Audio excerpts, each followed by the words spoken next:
bell. And I want to get to Suzanne because she's down at the New York Stock Exchange with a trader there. Suzanne. Well, thanks, Betty. I am with Dave Henderson of Drew Stock. Dave, we are approaching a third day of selling on the broader stock market. What are your thoughts on that? My thoughts are, hey, we just basically gone through almost all of September, and everyone was anticipating, waiting for the big downdraft in this market, waiting for the correction. We never had it. Okay, now we're starting to enter into October, starting next week. And I think that, again, people know that after September, October is another tough month generally down here. And I think that they're just, they're watching everything. The longs are very nervous. We've had a big, huge run, and they're taking all the economic news that's coming out. Everything over the last 2 months or so has been interpreted in a very positive fashion. Somewhat better. Everything's somewhat better.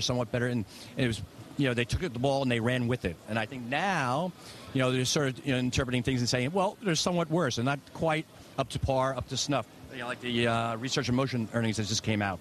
Right, so they're interpreting things a little bit more negatively now, and maybe the market's trying to turn. Okay, you're not nervous, though, about a pullback we're seeing over the past 3 days? Are you putting money to work when we see a pullback like this? I think there's a lot of cash out there still on the sidelines. Regardless, it doesn't matter, and I think that the people that are in the know, that are watching everything, they're waiting for a pullback of some sort, and they will be out there in full force buying. I think the bull is still in control here. Needless to say, and I think everyone was anticipating that we would have gotten to the 10,000 mark on the Dow, which is a big psychological number, and I think that still is in play, and it'll probably happen sooner than later. Great. We've got to leave it there. Our thanks to Dave Henderson and Betty. I just want to give you a quick update on a story I reported on earlier this week.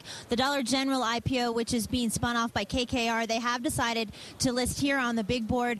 There has been an ongoing battle between the NASDAQ and the New York Stock Exchange for those high-profile IPOs. This is expected to raise over $700 million. The New York Stock Exchange telling us that Dollar General will, in fact, list here. Betty, back to you.